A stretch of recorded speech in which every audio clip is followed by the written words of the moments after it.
د لوی سپېڅلي څښتن تعالی په سپېڅلي نامه چې ډېر مهربان او بخښونکی دی، ټولو قدرمنو کتونکو اوریدونکو ته څوک چې په دې وخت کې موږ په ژوندۍ بڼه ګوري او که څوک به بیا موږ وروسته ګوري، ټولو ته ډېر سلامونه او درناوی. د لوی افغانستان تلویزیون ته ښه راغلاست. ملګرو څنګه چې به تاسو په سرخط کې لیدلي او به تاسو په دې پاور پوینټ کې ښکاره کیږي، د نن موضوع چې دغه د لوی افغانستان مفکوره او د افغان پاچاهانو دریځ، په دې باندې به در سره خبرې کوم او زه به دغه پاور پوینټ نه علاوه به هم خپل تحلیل یا خپل هغه نظر چې دی هغه به له تاسو سره شریکوم. تر پایه له ما سره اوسئ. په دې کې د مقدمه ځینې پښتانه پر دې باور دي چې د افغانستان پاچاهانو د پښتونستان یا لوی افغانستان لپاره جدي هڅې نه دي کړي، خو تاریخي اسناد بل خبره کوي. راځي د حقیقت مخه وخایو. ملګرو ځینې وخت داسې لکه موږ ځینې وخت په نصابونو کې یا په ښوونځیو کې یا په هغه تدریس کې یا که په پښتونخوا کې د الکترونیکس میډیا د لارې یا د مطالعه پاکستان د لارې هغه څه چې موږ ولولو هغه به زمونږ په فکر کې ناست دي. بیا که چېرته موږ چې کومه مفکوره یا تصویر دغه موضوع لپاره تاریخي موضوع لپاره جوړ کړی که لږ موږ به بل څوک د بل خبره اورو یا تاریخ چې موږ څه په فکر او دغه کې سوچ کې که دغه نه خواته کیږي نو به چې ده لکه موږ احساساتي کیږو یا جذباتي کیږو. دا په دوانو طرف کې دي. نو موږ داسې کوو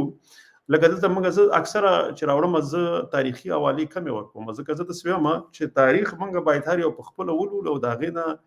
یو تحلیل یو خپل هغه پوهاوی دې ته ورسوو چې اوس باید موږ څه وکړو. زما ټول دغه چې دی موضوعګانې هغه چې دی په دې باندې چې راتلونکي کې پښتانه باید څه وکړي او په د پښتنو افغانانو د لر او بر په څه کې ګټه ده، یعنې زموږ ګټې په څه کې دي، هغه په یووالي کې دي او که نه همداسې په تقسیم کې دي. نو د دې لپاره اکثره زما دا پروګرام چې زه کله لږه تاریخي حواله هم ورکوم، دې په خاطر ډېره ځکه نه ورکوم چې تاریخ کې داسې اکثره تاریخونه زموږ لپاره پردو لیکلي دي، که په پښتونخوا کې دي یا خو که پښتنو هم لیکلي دي هغه یو چا ورته ډیکټیټ کړي، هغه خلکو پیسې اخیستلي دي او داسې یو تاریخ یې لیکلی چې هغه که څوک لولي نو په هغې کې د پښتنو تاوان دی او پښتانه پکې نور هم د یو بل نه لرې وځي او هغه ځینې شیان په ګوته کړي، لکه هغه ځینې وخت کې پرې د افغانستان په حکومتونو یا د افغانستان په طرف باندې اچوي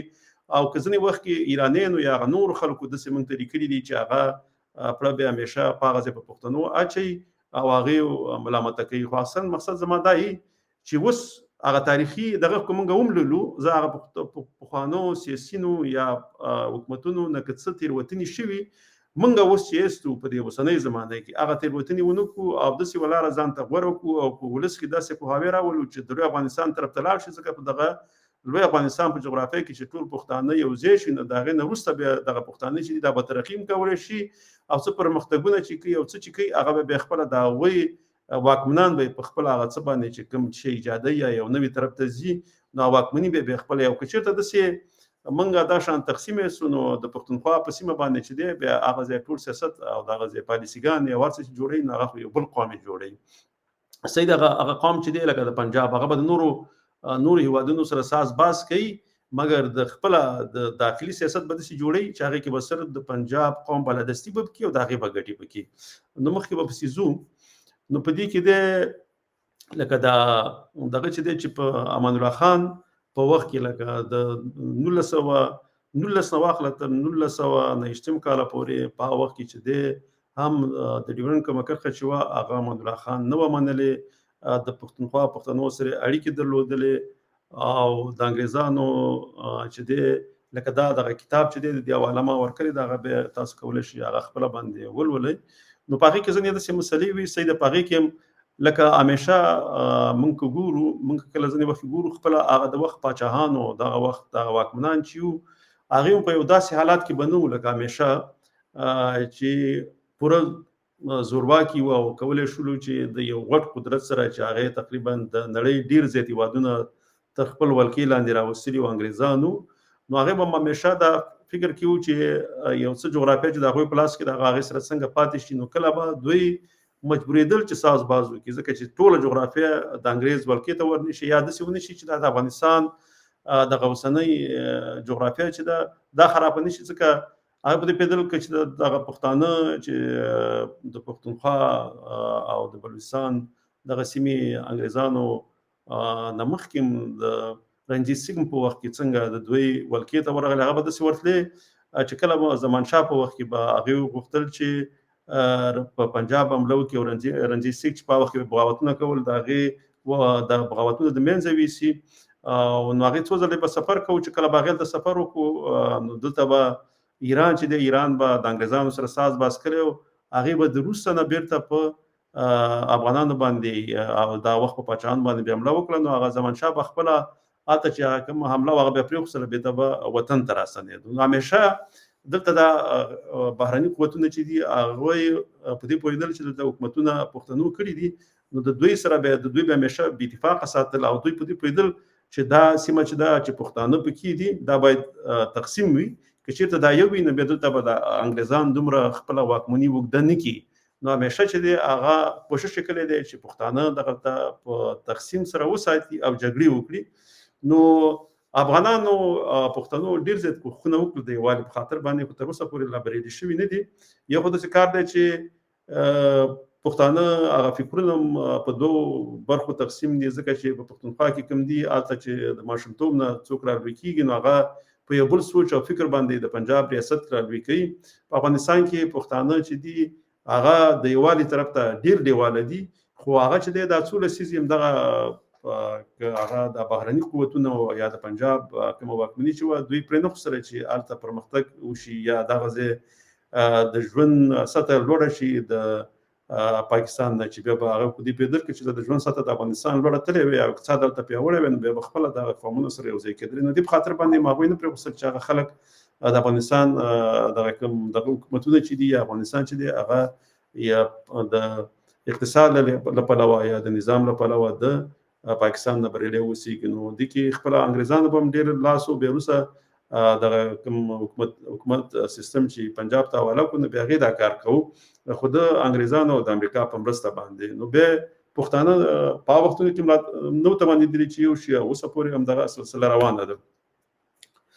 بله مسله داسې ده زه به تر څو پورې دغه پاور پوینټ ته راشم یو پکې داسې هم دی لکه اوس په پاکستان کې پښتنو ته داسې تدریس کیږي چې ته پاکستانی بیا هلته د پاکستان ځینې خلک چې پاکستان پنجاب ریاست تربیه کړي بیا هغه راځي د پاکستان ستاینې ورته کوي داسې وایي چې پاکستان په اسلامي هیوادونو کې لومړنی فوز دی پاکستان چې دی طاقتور هیواد دی نو بیا هغه پښتون داسې فکر کوي چې رښتیا زه خو که پاکستانی یم نو په دغه ویاړونو کې یا په دې افتخاراتو کې پښتون هم ورسره شریک دي نو هغه بیا ډېر خوشحالېږي داسې د برترۍ احساس کوي چې کله د پاکستان ستاینې کېږي نو هغه داسې فکر کوي چې زه خو یو پاکستانی یم نو دغه ستاینې چې دي دا زما دپاره هم دي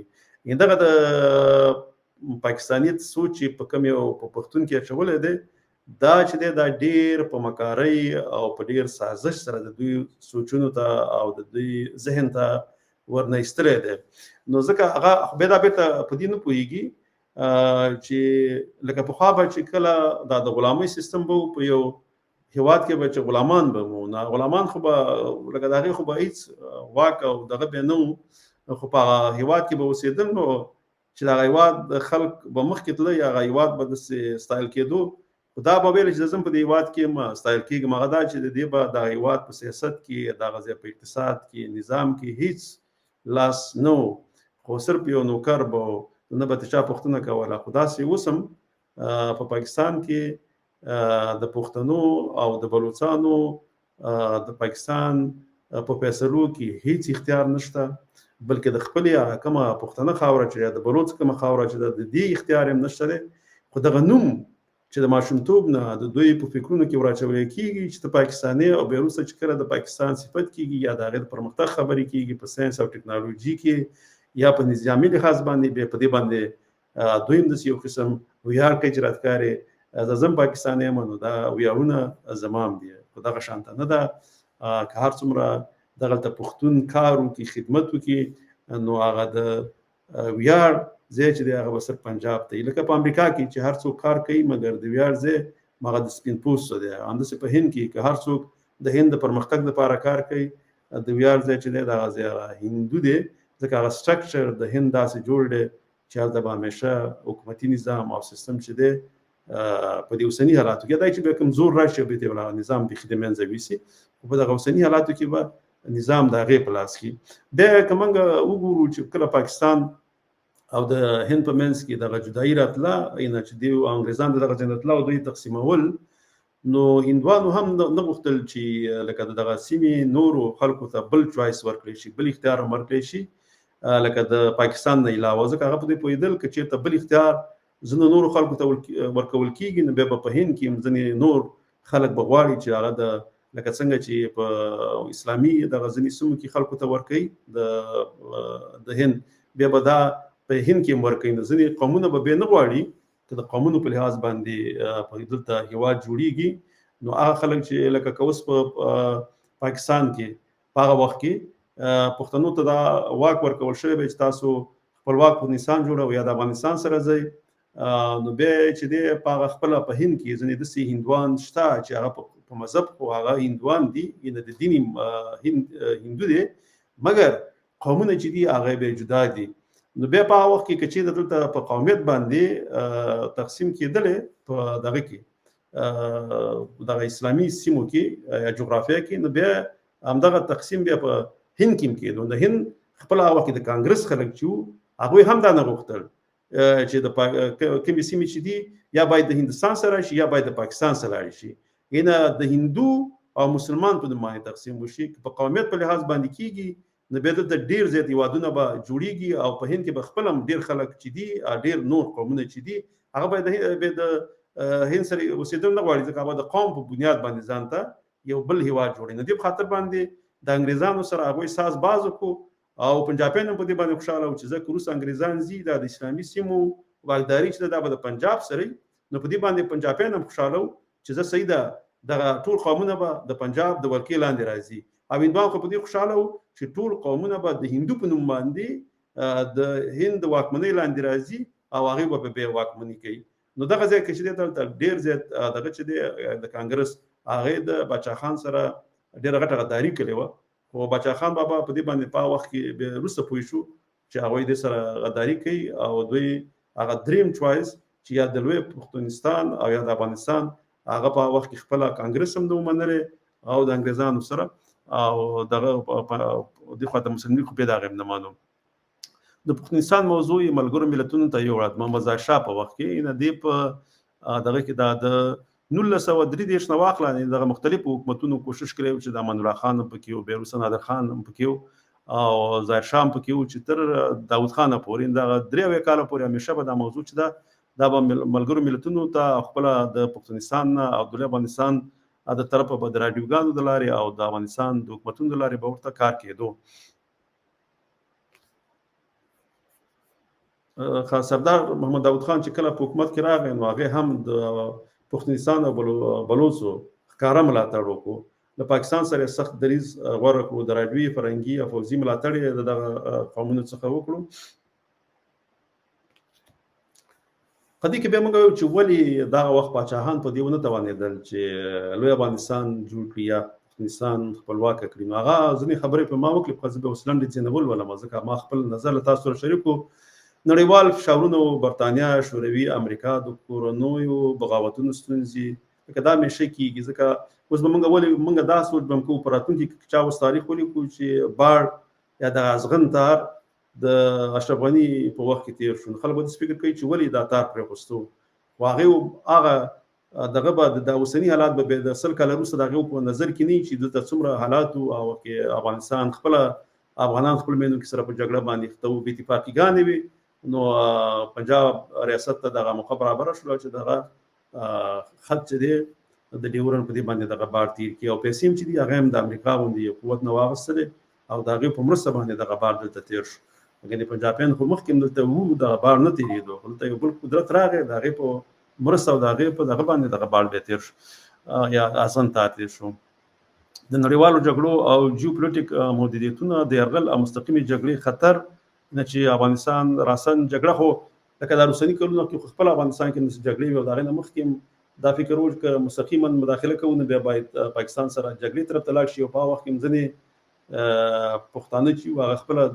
دغه سره ولاړو د پنجاب سره اوس هم پکې څه شته نو لومړی په کار دا دی چې دا موږ هم دا کوښښونه چې کوم دې په خاطر کوو چې پښتنو کې پوهاوی راشي د خپل وسې دپاره خپل وسې پورې هر پښتون هر افغان باید وسه وکړي چې لر او بر د پښتنو د یووالي په خاطر باندې کار وکړي، د هغې دپاره خپله څومره چې وسه کېږي عملي کار وکړي. عملي کار څنګه دی؟ لکه دا اوس چې موږ کوو، ځکه اوس زمانه د رسنیو او د میډیا ده، د دې د لارې هم کولی شي او په عمل کې چې هلته یې ځینې سیمینارونه جوړولو لپاره باید مرسته وکړي. داسې لیکوالانو سره باید موږ مرسته وکړو چې هغه داسې لیکنې وکړي چې د لوی افغانستان طرف ته ځي او د لوی افغانستان ګټې خلکو ته ورخي. نو دا کار به کېدلی شي. پایله افغان پاچاهان د ډیورنډ کرښې نه ده منلې. افغان پاچاهانو د ډیورنډ کرښه نه ده منلې او د لوی افغانستان مفکورې کلتوري، تعلیمي او سیاسي لارو تعقیب کړي دي، لارې تعقیب کړي دي یا لارې تعقیب کړي. د دوی هڅې اسناد لري، خو نړیوالو شرایطو عملي اقدامات محدود کړي دي. لکه دغه څو لسیزو خو بیا هېڅ کار ونه شو چې کله نه پاکستان جوړ شوی دی، یو څه لسیزې بیا افغانستان په ارامه باندې او د هغې نه په دې خواته خپله په افغانستان کې جګړه وه، نو خپله داخلي جګړو نه دوی راونه وتل چې د لوی افغانستان طرف ته تللی. خو انشاءالله تعالی باید ولسونو کې کار وشي او ولسونو کې کار باید عام خلک وکړي چې هغې کې دا پوهاوی راشي چې خپله د افغانستان او د لوی افغانستان په ګټو باندې پوه شي. نو انشاءالله تعالی دې ته به کار کوو. نو زما د نن موضوع همدا وه. انشاءالله تعالی په راتلونکي کې به د بلې موضوع سره راځم. نو تر بله ویډیو پورې په لوی الله جل جلاله سپارم. انشاءالله ارام او سوکاله ژوند ولرئ. د الله